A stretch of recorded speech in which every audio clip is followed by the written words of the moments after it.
What's up, guys? It's me, the athletic brony, FritzRolle732, and as always, how do you do?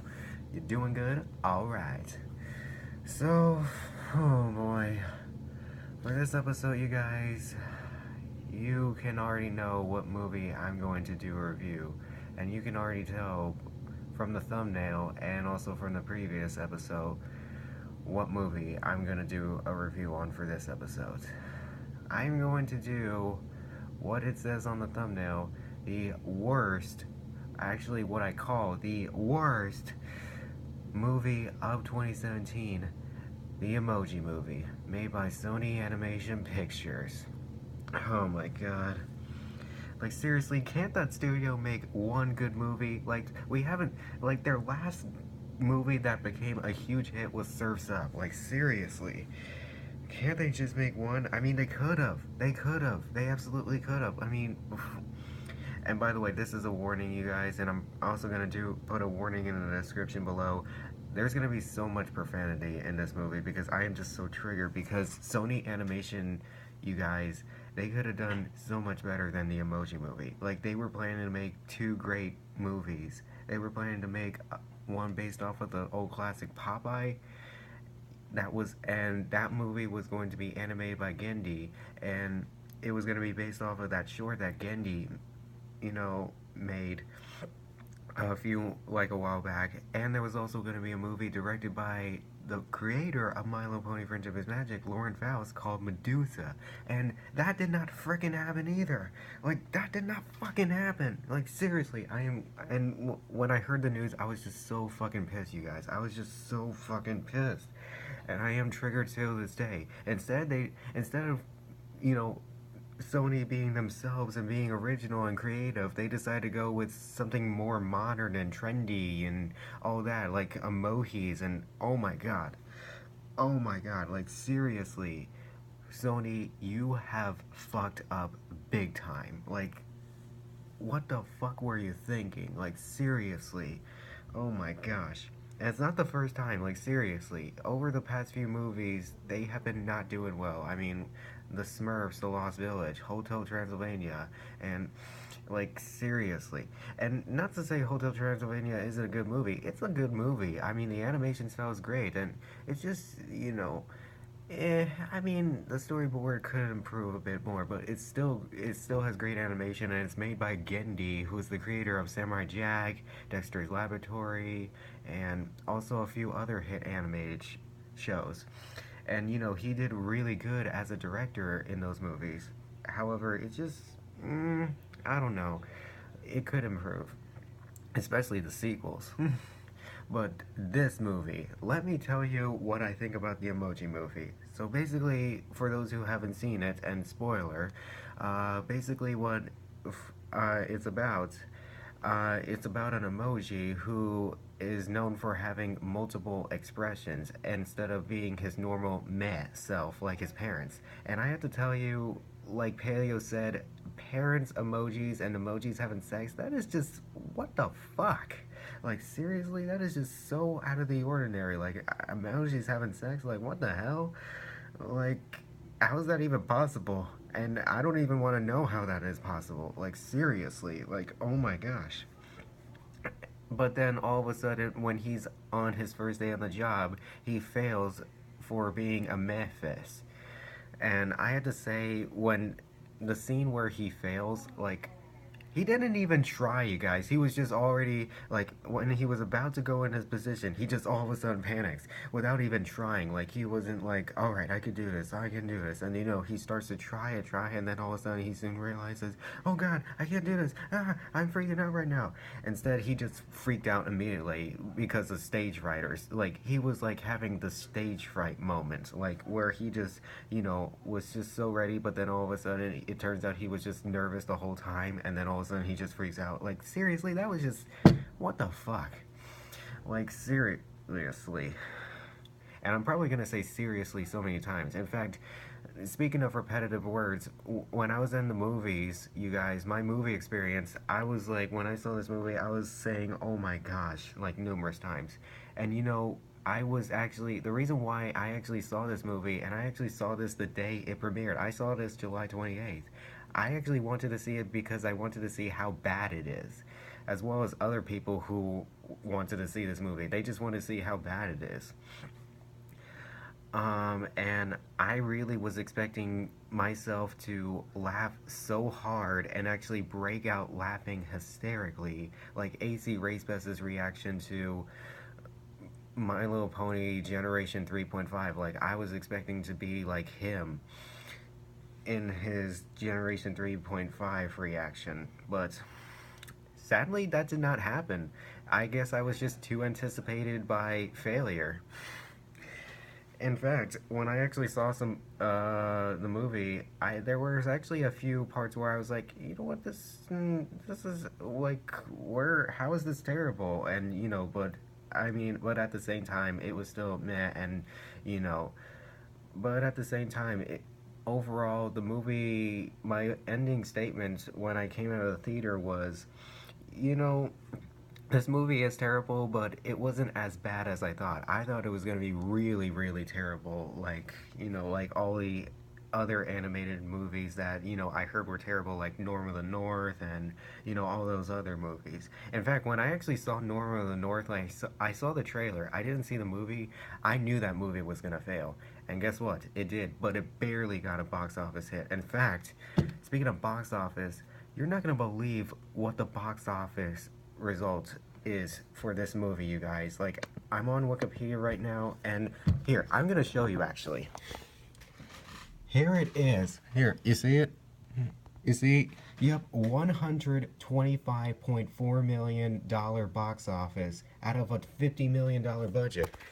Like, seriously, $125.4 million? That is just, what the hell? I was not expecting that. Like, I was expecting this movie to be a financial hit, as predicted. Like, I knew this movie was going to be the worst movie of 2017, and I knew it was going to have a low percentage on Rotten Tomatoes and a low score on IMDb. But at the same time, I was expecting it to be a financial hit. But 125 million? Are you serious?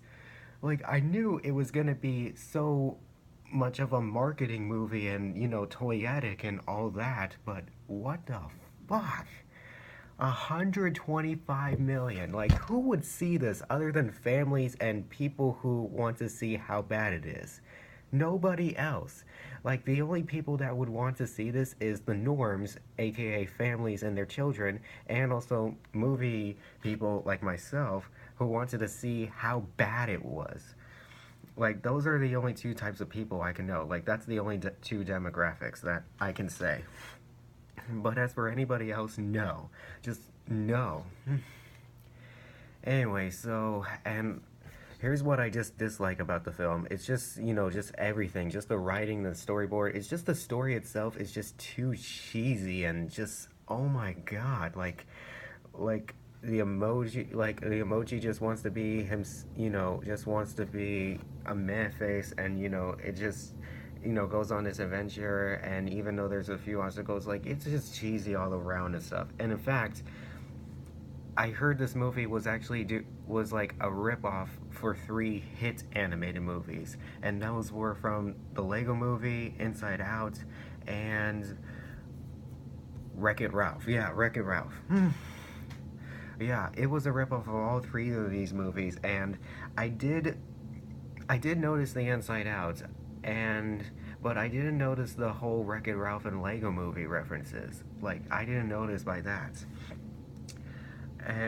But then when I saw Paleo Stano's review, which I encourage you guys to check his out, he explained it, all the references to, how it's, how this movie is related to the other ones, and I was like, oh my gosh, this movie was a total ripoff of these 3 movies. Like, oh my gosh.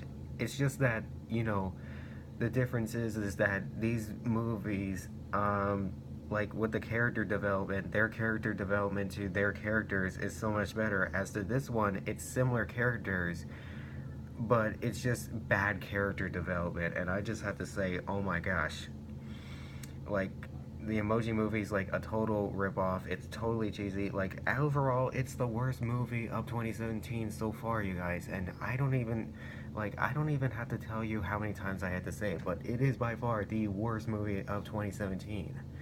Like, seriously. Like, it totally deserves to get 8% on Rotten Tomatoes and 1.9 out of 10 on IMDb. Like, seriously, it is just so bad. It makes me like the Fred movie more. In fact, it also makes me like the animated series The High Fructose of Annoying Orange more. Like, seriously. And I actually used to like that show when I was a kid. I actually liked that show. I thought it was alright. So yeah, this makes me like all those two bad, those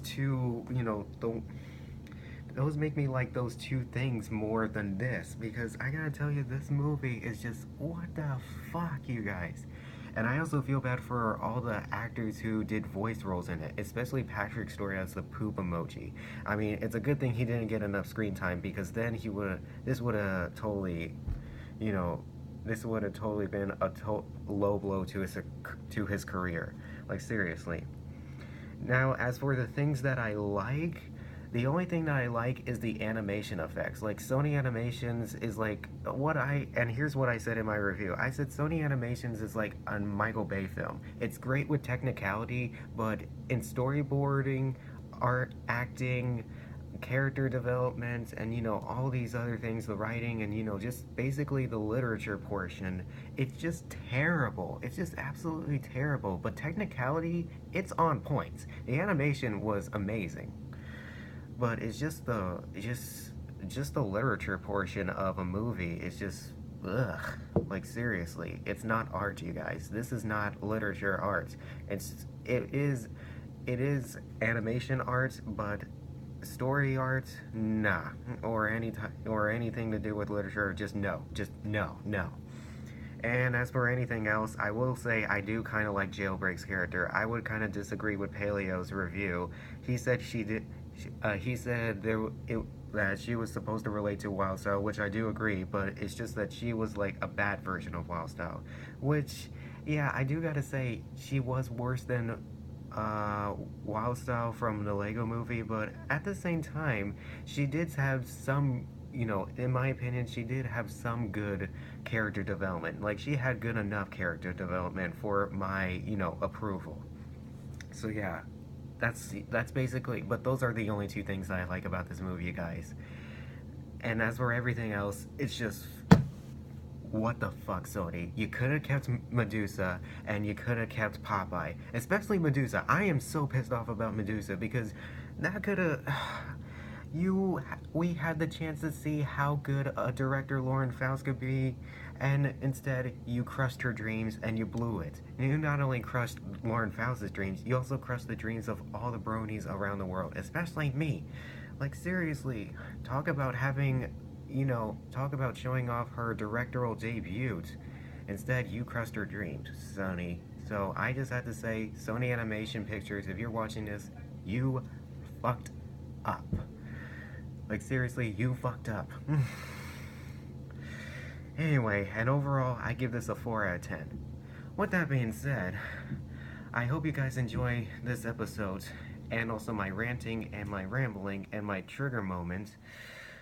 With that being said, if you guys want to subscribe to my channel, click up here. And if you guys want to check out my other episodes of my movie review series, click down here. And with that being said, I also ask you to please follow me on my Instagram. And I tip my hat to you guys for a good show. And I'll see you guys later in the future. I'm just so triggered at this noise, motherfucker.